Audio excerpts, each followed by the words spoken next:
Fala, família do Cangaço Eterno, tudo bem com vocês? Eu espero que sim. Para quem não me conhece, eu sou Elton Araújo e mais uma vez vou trazendo um vídeo aqui para o canal. Antes de iniciar, já vou pedindo para que você deixe o like neste vídeo. Se ainda não é inscrito, por gentileza se inscreva, ative o sininho de notificações para não perder nada do que acontece por aqui. Agora, sem mais delongas, vamos para o vídeo.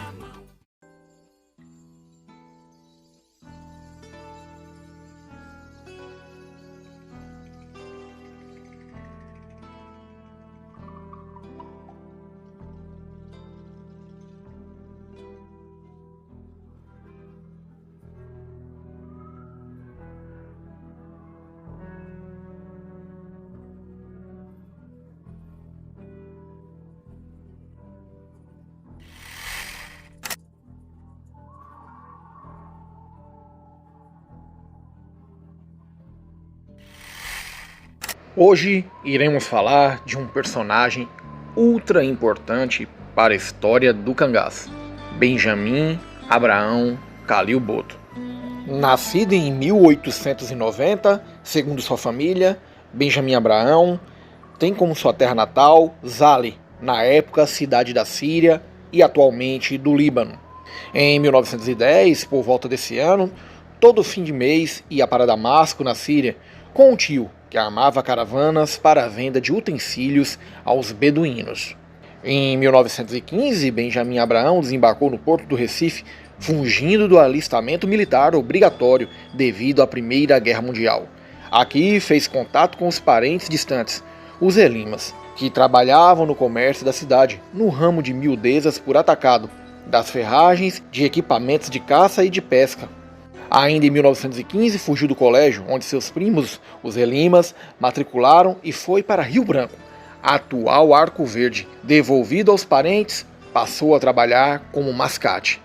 Em 1916, em São Bento do Una, ficou amigo do fazendeiro José Ferreira de Moraes e é acolhido na Casa Grande.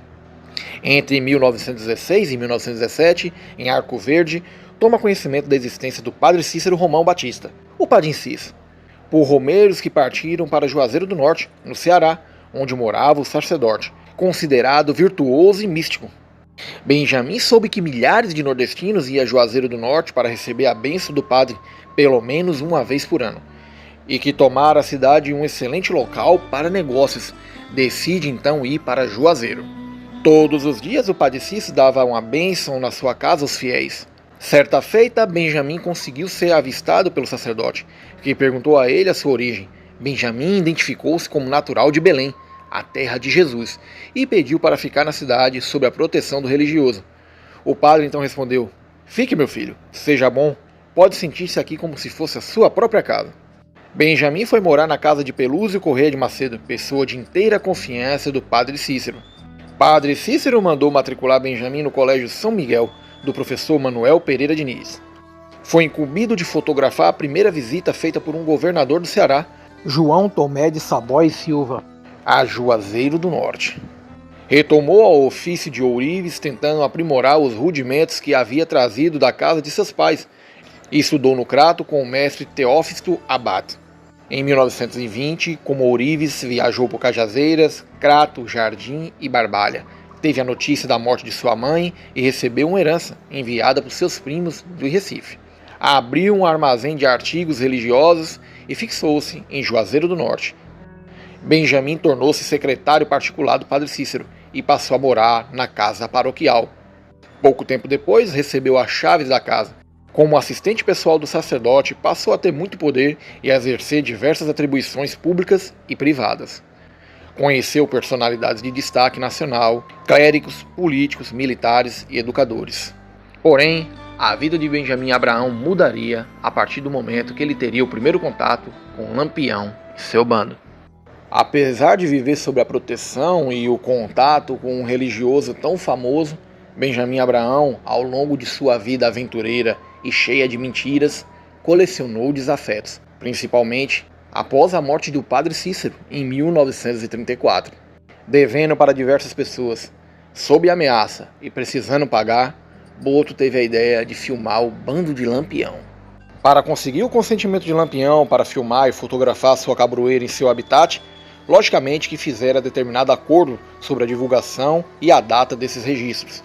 Virgulino Ferreira era vaidoso, isso é fato, porém também era inteligente e sabia que a divulgação fora da época, em massa, faria com que as autoridades ficassem mais ativas quanto à sua perseguição. Em 1936 ou 1937, o cangaço já estava mais do que encurralado, e após as filmagens feitas pelo Círio, do Bando de Cangaceiros, produção cinematográfica que balançou os pilares do Palácio do Catete, na ocasião exibido em sessão única em um cinema na capital cearense, pois em seguida apreendida pela censura federal, na época o arroxo tornou-se maior ainda. No entanto, a imprensa, através do jornal Diário de Pernambuco, já havia feito divulgação de determinadas fotografias referente aos bandidos em escala nacional e internacional, na Europa, especificamente na França, e isso foi o fiel da balança que deixou o governo federal mal visto diante da população. Determinada a exterminar de uma vez por todas aquela epidemia no sertão nordestino, o banditismo rural, Vargas dá ordem direta para que acabassem com Lampião, chefe cangaceiro de maior renome dentro do fenômeno social do cangaço. Custasse o que custasse, doesse a quem doesse, a ordem foi sendo repassada de cima para baixo na cadeia de comando e as responsabilidades, logicamente. O Círio, segundo o escritor Frederico Pernambucano de Mello, era um empreendedor dono de uma empresa no Juazeiro do Norte, Ceará, Benjamin Abraão e companhia. Depois de estar prestando serviços para a Aba Filme, essa última sendo quem forneceu o material cinematográfico e fotográfico, o árabe toma emprestado a algumas pessoas na cidade cearense do Juazeiro do Norte para gastar na viagem e nas suas noitadas nos cabarés e jogatinas, alguns mil-réis, os quais pagaria com que ganhasse com a divulgação e venda da produção. Com a pressão da fita cinematográfica, o tiro saiu pela culatra e o Círio fica devendo muito. Ele tem uma nova ideia ao saber de uma ocorrência interessante no sertão pernambucano. Um coiteiro arrependido resolve emboscar alguns cangaceiros e matá-los. Após as mortes, os participantes do embate são encorajados por um fotógrafo amador a registrarem o fato. Em dias de 1935, o prefeito de Mata Grande, José Campos Uchoa, fotógrafo amador, cedera a um amigo a chapa que registra o massacre dos 4 cangaceiros importantes do bando de Lampião, na fazenda Aroeirinha. Lá mesmo no município, a 19 de setembro, em cilada bem urdida por certo Antônio Manuel Filho, o Antônio de Amélia, um coiteiro que se declarara arrependido, mãos tintas de sangue e pede um amparo do governo em decorrência dos riscos e que incorrera, findando por ser alistado na polícia de Pernambuco como sargento. Atraído pelo lado moral da história e de regeneração de alguém que se transforma em martelo contra seus antigos benfeitores, o amigo do prefeito monta uma cena fotográfica em que figuram em corpo inteiro, além de Amélia já metido na farda, os cadáveres horrendamente golpeados dos cabras Medalha, Suspeita, Fortaleza e Limoeiro. Eis os vulgos dos mortos, disso resultando a impressão de um cartão postal que foi vendido como banana entre Alagoas e Pernambuco. Benjamin então manda imprimir milhares e milhares de fotografias que havia registrado dos cangaceiros do bando de Lampião. A Aba Filme se encarrega da impressão e envia para o Círio no sertão pernambucano. Após receber a encomenda, Boto chama algumas pessoas e as mostra.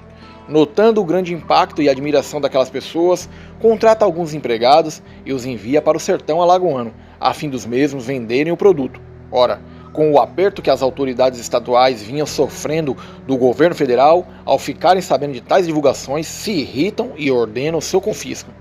Pelo meado de outubro, em massas ou isolados, as fotografias de cangaceiros por todo o sertão, distribuídas por 6 auxiliares escolhidos por Antônio Paranhas para o velho amigo Benjamin. O comandante, 2º Batalhão da PM de Alagoas, localizado em Santana do Ipanema, Major José Lucena, na época, é o que mais se irrita e imediatamente ordena que seus comandados façam o confisco das mesmas, não só na cidade de Santana, mas nas circunvizinhas. Além das imagens dos cangaceiros, aquelas fotografias vinham a dizer à população que não era tão difícil assim chegar aos bandoleiros, como ditavam as autoridades, já que um estrangeiro fez. Lucena estava com a corda no pescoço, devido ao Lampião estar agindo há muito tempo no território sob seu comando.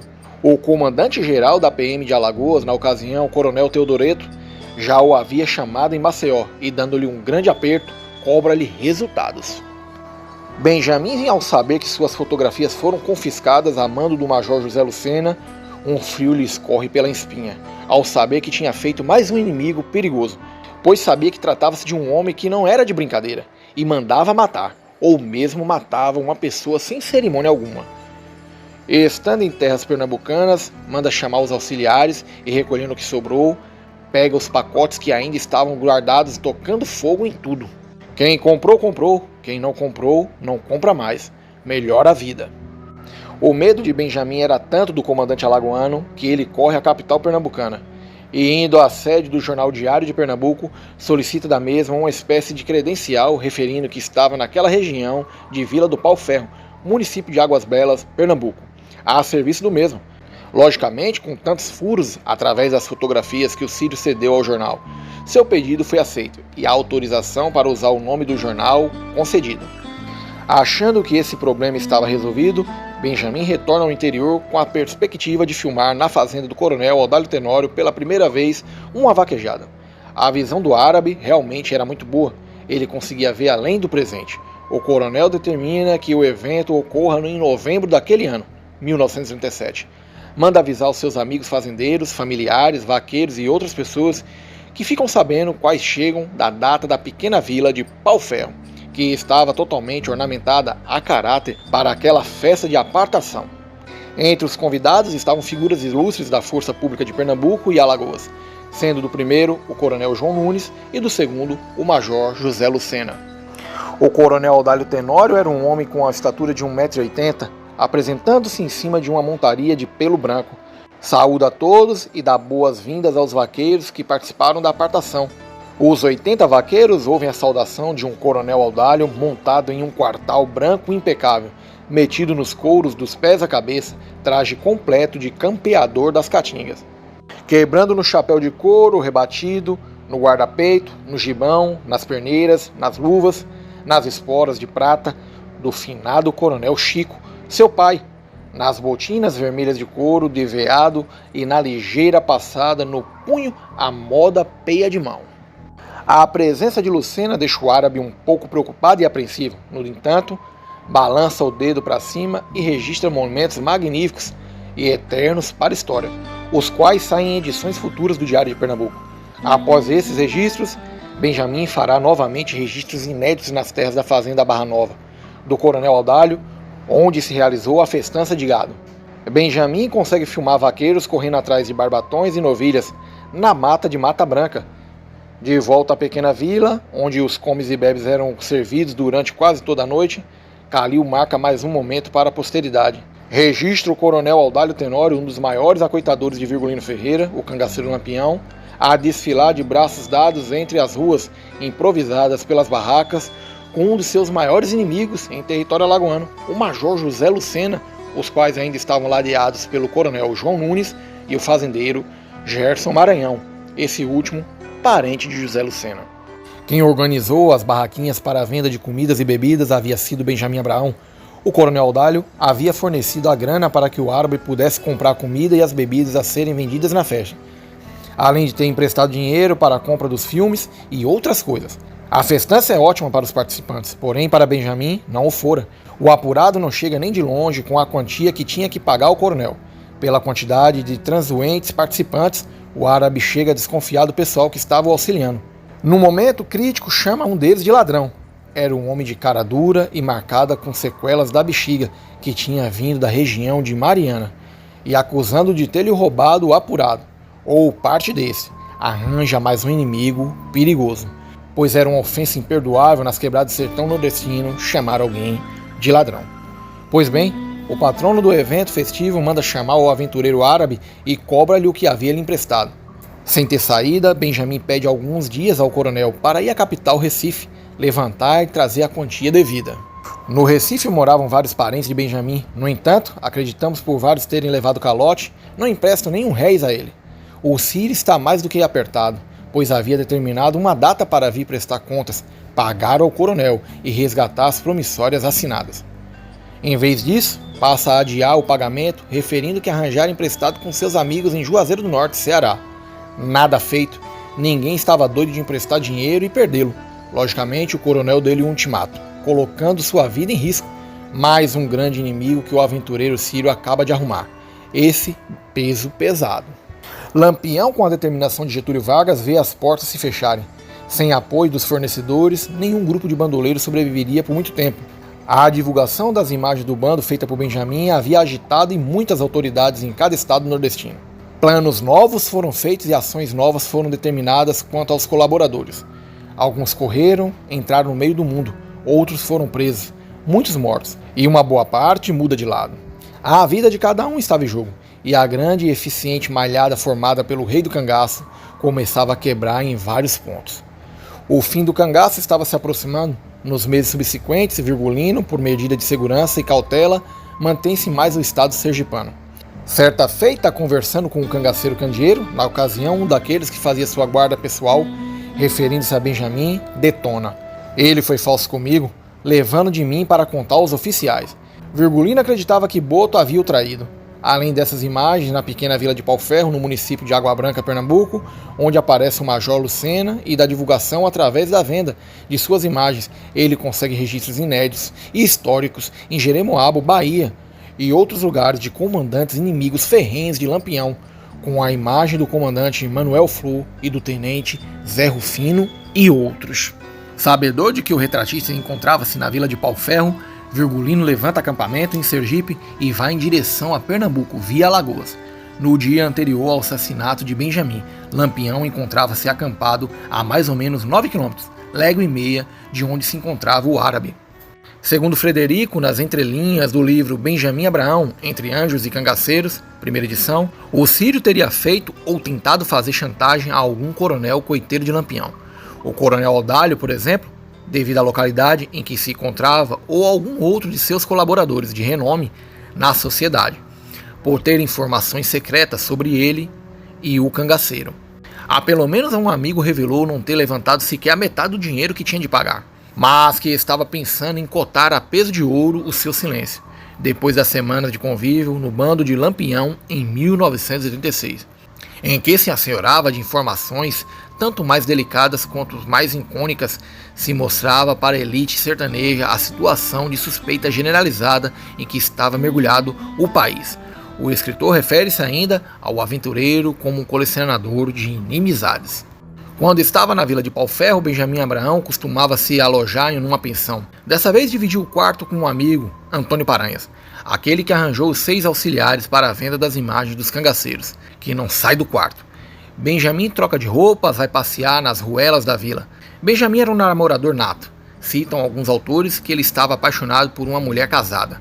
Por isso a insistência de permanecer no local tão perigoso para ele.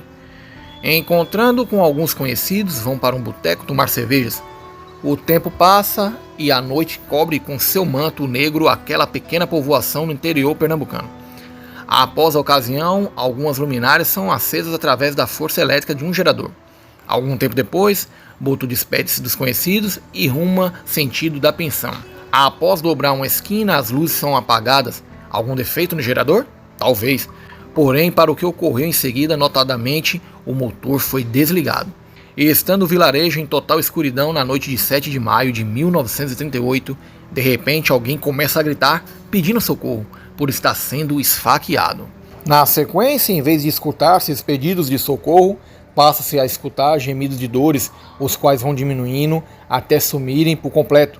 O amigo de Benjamin, Antônio Paranhos, logo após as luzes terem se apagado, passa a escutar alguém pedindo socorro.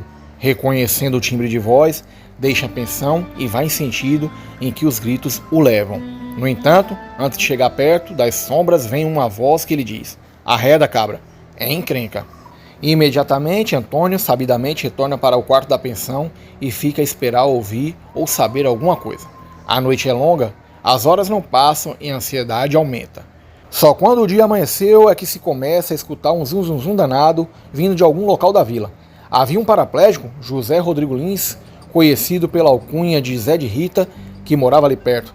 Os moradores se dirigem para a casa desse paraplégico, pois lá, dentro da casa, encontra-se um corpo inerte, de barriga para cima, com 42 punhaladas no corpo.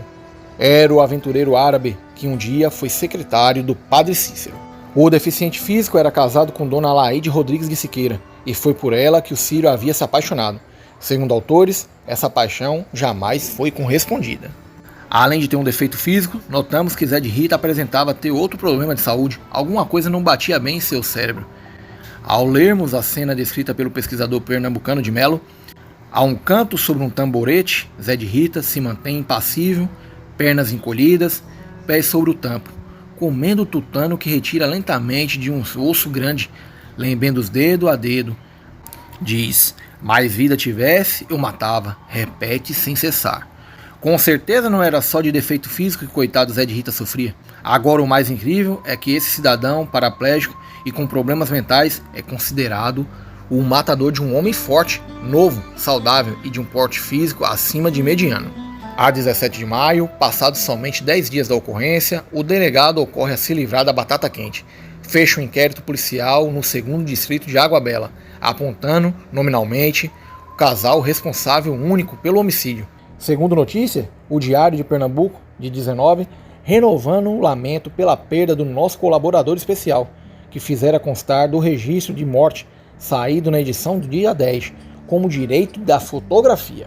O delegado joga o jogo das aparências forjadas. Que mais lhe restava fazer antes de um assassinato de desvendamento impossível nas circunstâncias? Ao unir em sorte comum o policial de ontem ao historiador de hoje?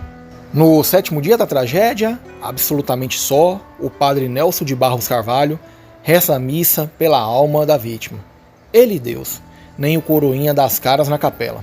Evidentemente que, sabedores do possível mandante do crime, a população não se arriscou para ir, pelo menos rezar, por aquele aventureiro de outras terras, nas quebradas do sertão de Pernambuco.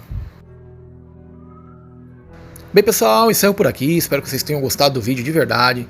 Se sim, deixe o seu like, compartilhe, hype o vídeo e comentem quem vocês acham que matou ou mandou matar Benjamin Abraão.